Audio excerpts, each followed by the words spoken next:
ओम शांति। 10 दिसंबर 2025 बाबा के महावाक्य। मीठे बच्चे, चैरिटी बिगिंस एट होम, अर्थात पहले खुद आत्म अभिमानी बनने की मेहनत करो, फिर दूसरों को कहो। आत्मा समझकर आत्मा को ज्ञान दो तो ज्ञान तलवार में जौहर आ जाएगा। प्रश्न: संगम युग पर किन दो बातों की मेहनत करने से सतयुगी तख्त के मालिक बन जाएंगे? उत्तर: पहला, दुख सुख निंदा स्तुति में समान स्थिति रहे, यह मेहनत करो। कोई भी कुछ उल्टा सुल्टा बोले, क्रोध करे तो तुम चुप हो जाओ, कभी भी मुख की ताली नहीं बजाओ। दूसरा, आंखों को सिविल बनाओ, क्रिमिनल आई बिल्कुल समाप्त हो जाए। हम आत्मा भाई भाई हैं, आत्मा समझकर ज्ञान दो। आत्म अभिमानी बनने की मेहनत करो तो सतयुगी तख्त के मालिक बन जाएंगे। संपूर्ण पवित्र बनने वाले ही गद्दी नशीन बनते हैं। ओम शांति। रूहानी बाप रूहानी बच्चों से बात करते हैं। तुम आत्माओं को यह तीसरा नेत्र मिला है, जिसको ज्ञान का नेत्र भी कहा जाता है। उनसे तुम देखते हो अपने भाइयों को, तो यह बुद्धि से समझते हो ना कि जब हम भाई भाई को देखेंगे तो कर्मेंद्रियां चंचल नहीं होंगी, और ऐसे करते करते आंखें जो क्रिमिनल हैं वह सिविल हो जाएंगी। बाप कहते हैं, विश्व का मालिक बनने के लिए मेहनत तो करनी पड़ेगी ना, तो अभी यह मेहनत करो। मेहनत करने के लिए बाबा नई नई गुहिया पॉइंट सुनाते हैं ना, तो अभी अपने को भाई भाई समझकर ज्ञान देने की आदत डालनी है। फिर यह जो गाया जाता है कि वी आर ऑल ब्रदर्स, यह प्रैक्टिकल हो जाएगा। अभी तुम सच्चे सच्चे ब्रदर्स हो, क्योंकि बाप को जानते हो। बाप तुम बच्चों के साथ सर्विस कर रहे हैं। हिम्मते बच्चे मददे बाप। तो बाप आकर के यह हिम्मत देते हैं सर्विस करने की, तो यह सहज हुआ ना। तो रोज यह प्रैक्टिस करनी पड़ेगी, सुस्त नहीं होना चाहिए। यह नई नई पॉइंट्स बच्चों को मिलती हैं। बच्चे जानते हैं कि हम भाइयों को बाबा पढ़ा रहे हैं, आत्माएं पढ़ती हैं। यह रूहानी नॉलेज है, इसे स्पिरिचुअल नॉलेज कहा जाता है। सिर्फ इस समय रूहानी नॉलेज रूहानी बाप से मिलती है, क्योंकि बाप आते ही हैं संगम युग पर, जबकि सृष्टि बदलती है। यह रूहानी नॉलेज मिलती भी तब है जब सृष्टि बदलने वाली है। बाप आकर यही तो रूहानी नॉलेज देते हैं कि अपने को आत्मा समझो। आत्मा नंगी अशरीरी आई थी, यहाँ फिर शरीर धारण करती है। शुरू से अब तक आत्मा ने 84 जन्म लिए हैं, परंतु नंबरवार जो जैसे आए होंगे वह वैसे ही ज्ञान योग की मेहनत करेंगे। फिर देखने में भी आता है कि जैसे जिसने कल्प पहले जो पुरुषार्थ किया, मेहनत किया, वह अभी भी ऐसे ही मेहनत करते रहते हैं। अपने लिए मेहनत करनी है, दूसरे कोई के लिए तो नहीं करनी होती है। तो अपने को ही आत्मा समझ करके अपने साथ मेहनत करनी है। दूसरा क्या करता है उसमें हमारा क्या जाता है। चैरिटी बिगिंस एट होम माना पहले पहले खुद मेहनत करनी है, पीछे दूसरों को, भाइयों को कहना है। जब तुम अपने को आत्मा समझ करके आत्मा को ज्ञान देंगे तो तुम्हारी ज्ञान तलवार में जौहर रहेगा। मेहनत तो है ना, तो जरूर कुछ न कुछ सहन करना पड़ता है। इस समय दुख सुख, निंदा स्तुति, मान अपमान, यह सब थोड़ा बहुत सहन करना पड़ता है। तो जब भी कोई उल्टा सुल्टा बोलता है तो कहते हैं चुप। जब कोई चुप कर देते हैं तो पीछे कोई गुस्सा क्या करेंगे। जब कोई बात करते हैं और दूसरा भी बात करते हैं तो मुख की ताली बजती है। अगर एक ने मुख की ताली बजाई और दूसरे ने शांत किया तो चुप। बस यह बाप सिखलाते हैं। कभी भी देखो कोई क्रोध में आते हैं तो चुप हो जाओ, आपे ही उसका क्रोध शांत हो जाएगा। दूसरी ताली बजेगी नहीं। अगर ताली से ताली बजी तो फिर गड़बड़ हो जाती है। इसीलिए बाप कहते हैं बच्चे कभी भी इन बातों में ताली नहीं बजाओ, न विकार की, न काम की, न क्रोध की। बच्चों को हरेक का कल्याण करना ही है। इतने जो सेंटर्स बने हुए हैं किस लिए? कल्प पहले भी तो ऐसे सेंटर्स निकले होंगे। देवों का देव बाप देखते रहते हैं कि बहुत बच्चों को यह शौक रहता है कि बाबा सेंटर्स खोलूं। हम सेंटर खोलते हैं, हम खर्चा उठाएंगे। तो दिन प्रतिदिन ऐसे होते जाएंगे, क्योंकि जितना विनाश के दिन नजदीक होते जाएंगे उतना फिर इस तरफ भी सर्विस का शौक बढ़ता जाएगा। अभी बाप दादा दोनों इकट्ठे हैं तो हरेक को देखते हैं कि क्या पुरुषार्थ करते हैं, क्या पद पाएंगे, किसका पुरुषार्थ उत्तम, किसका मध्यम, किसका कनिष्ठ है, वह तो देख रहे हैं।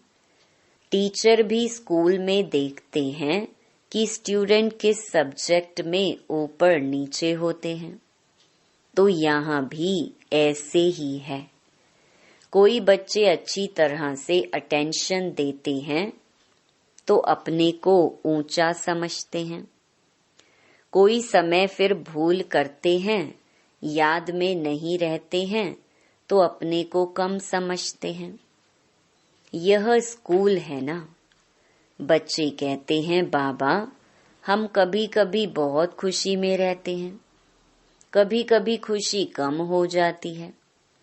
तो बाबा अभी समझाते रहते हैं कि अगर खुशी में रहना चाहते हो तो मन मना भव। अपने को आत्मा समझो और बाप को भी याद करो।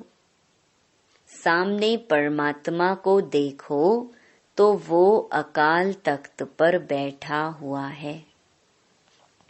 ऐसे भाइयों की तरफ भी देखो, अपने को आत्मा समझ करके फिर भाई से बात करो। भाई को हम ज्ञान देते हैं, बहन नहीं, भाई भाई। आत्माओं को ज्ञान देते हैं। अगर यह आदत तुम्हारी पड़ जाएगी तो तुम्हारी जो क्रिमिनल आई है, जो तुमको धोखा देती है, वह आहिस्ते आहिस्ते बंद हो जाएगी।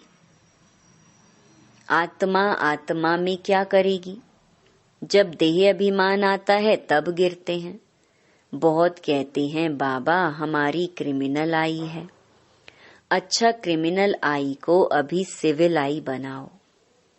बाप ने आत्मा को दिया ही है तीसरा नेत्र। तीसरे नेत्र से देखेंगे तो फिर तुम्हारी देह को देखने की आदत मिट जाएगी। बाबा बच्चों को डायरेक्शन तो देते रहते हैं। इनको, ब्रह्मा को भी ऐसे ही कहते हैं। यह बाबा भी देह में आत्मा को देखेंगे। तो इसको ही कहा जाता है रूहानी नॉलेज। देखो पद कितना ऊंच पाते हो, जबरदस्त पद है। तो पुरुषार्थ भी ऐसा करना चाहिए। बाबा भी समझते हैं कल्प पहले मुहाफिक सबका पुरुषार्थ चलेगा। कोई राजा रानी बनेंगे, कोई प्रजा में चले जाएंगे। तो यहाँ जब बैठकर निष्ठा योग भी करवाते हो तो अपने को आत्मा समझ करके दूसरे की भी भ्रकुटी में आत्मा को देखते रहेंगे तो फिर उनकी सर्विस अच्छी होगी। जो देही अभिमानी होकर बैठते हैं वो आत्माओं को ही देखते हैं।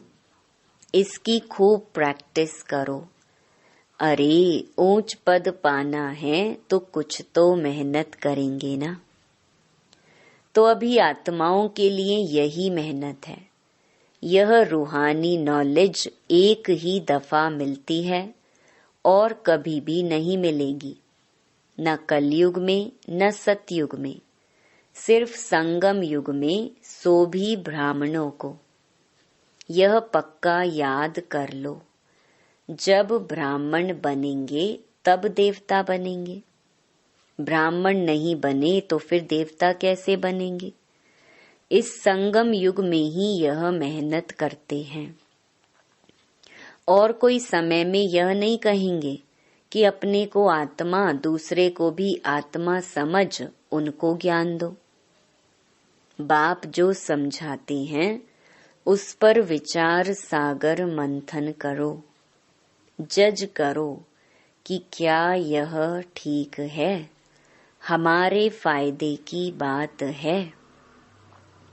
हमको आदत पड़ जाएगी कि बाप की जो शिक्षा है सो भाइयों को देना है, फीमेल को भी देना है तो मेल को भी देना है। देना तो आत्माओं को ही है। आत्मा ही मेल फीमेल बनी है, बहन भाई बनी है। बाप कहते हैं मैं तुम बच्चों को ज्ञान देता हूँ। मैं बच्चों की तरफ आत्माओं को देखता हूँ और आत्माएं भी समझती हैं कि हमारा परमात्मा जो बाप है वह ज्ञान देते हैं। तो इसको कहेंगे यह रूहानी अभिमानी बने हैं।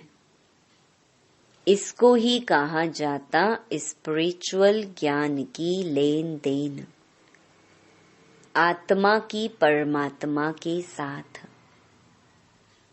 तो यह बाप शिक्षा देते हैं।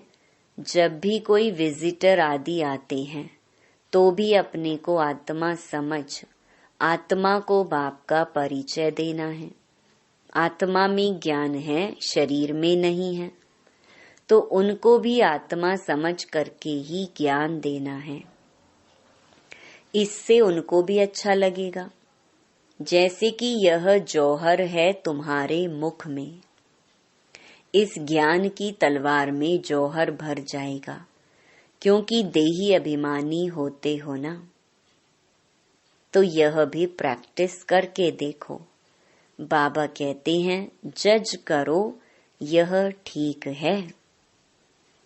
और बच्चों के लिए भी यह कोई नई बात नहीं है, क्योंकि बाप समझाते ही सहज करके हैं।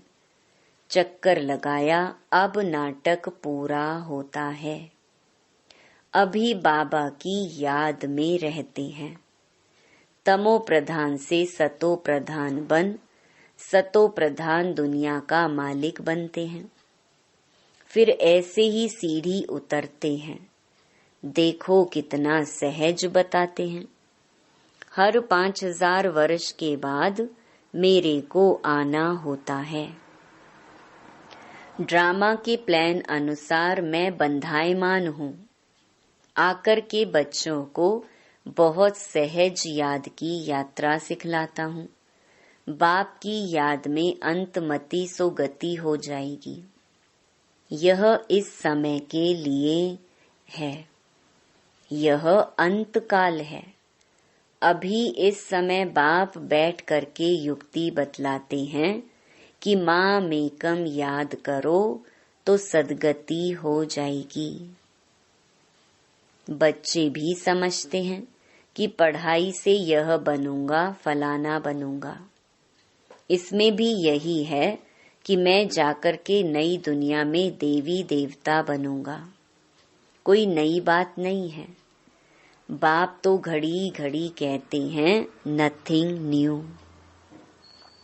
यह तो सीढ़ी उतरनी चढ़नी है, जिनकी कहानी है ना, उसको सीढ़ी उतरने और चढ़ने का काम दिया गया।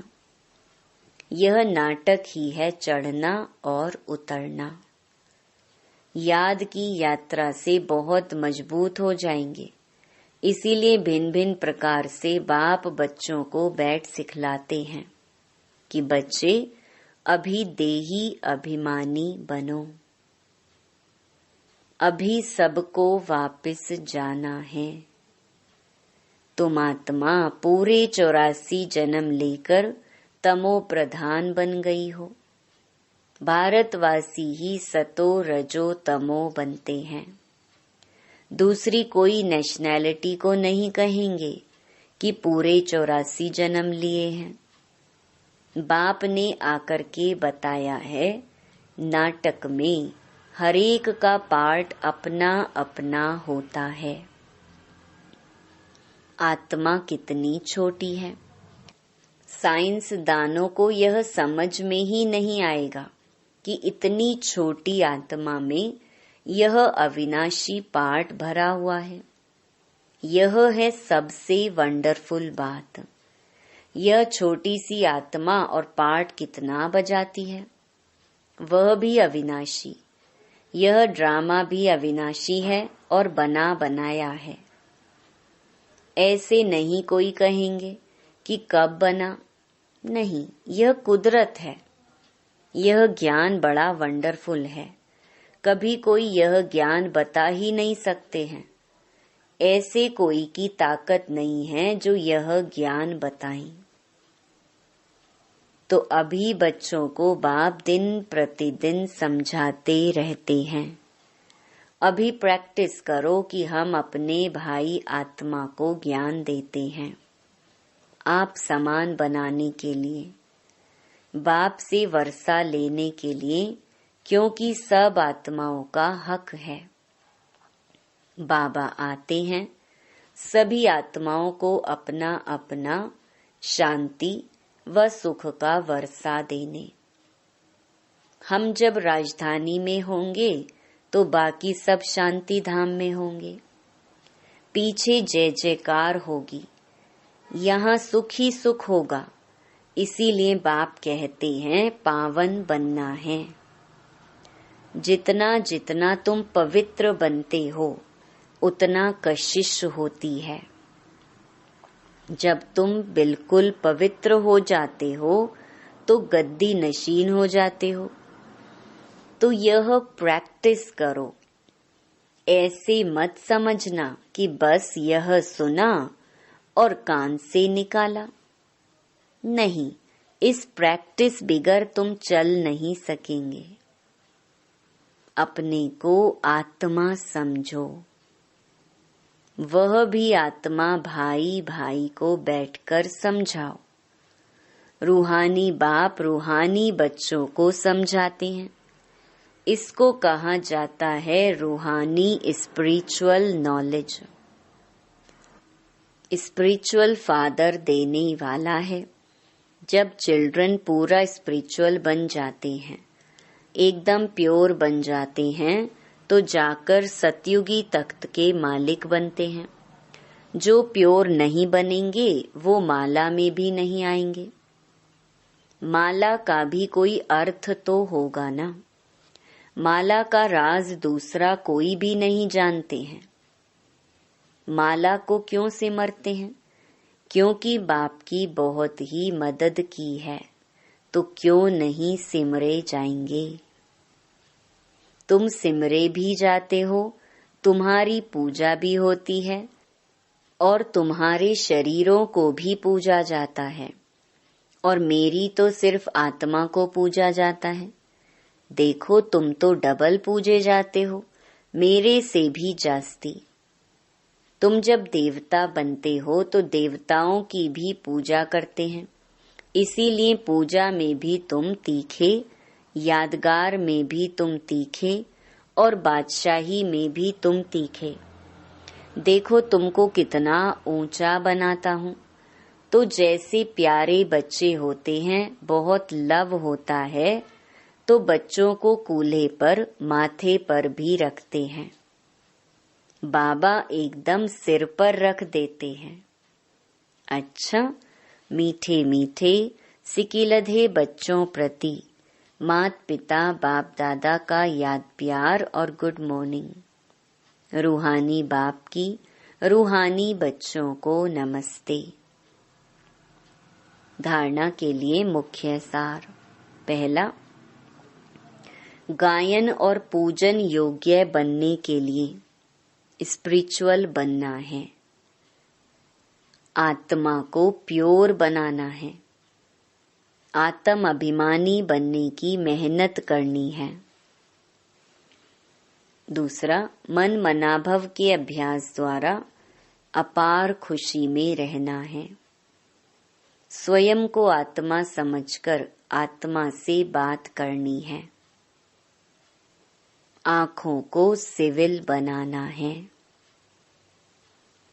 वरदान, मास्टर रचयिता की स्टेज द्वारा आपदाओं में भी मनोरंजन का अनुभव करने वाले संपूर्ण योगी भव।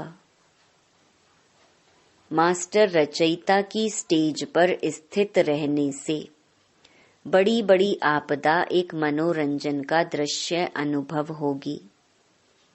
जैसे महाविनाश की आपदा को भी स्वर्ग के गेट खुलने का साधन बताते हो, ऐसे किसी भी प्रकार की छोटी बड़ी समस्या व आपदा मनोरंजन का रूप दिखाई दे, हाय हाय के बजाय ओहो शब्द निकले, दुख भी सुख के रूप में अनुभव हो। दुख सुख की नॉलेज होते हुए भी उसके प्रभाव में ना आए। दुख को भी बलिहारी सुख के दिन आने की समझें, तब कहेंगे संपूर्ण योगी। स्लोगन, दिल तख्त को छोड़ साधारण संकल्प करना, अर्थात धरनी में पांव रखना। अव्यक्त इशारे। अब संपन्न व कर्मातीत बनने की धुन लगाओ। कर्म करते तन का भी हल्कापन, मन की स्थिति में भी हल्कापन। कर्म की रिजल्ट मन को खींच ना ले। जितना ही कार्य बढ़ता जाए, उतना ही हल्कापन भी बढ़ता जाए। कर्म अपनी तरफ आकर्षित नहीं करे, लेकिन मालिक होकर कर्म कराने वाला करा रहा है और करने वाले निमित्त बनकर कर रहे हैं। यह अभ्यास बढ़ाओ तो संपन्न कर्मातीत सहज ही बन जाएंगे। अच्छा, ओम शांति।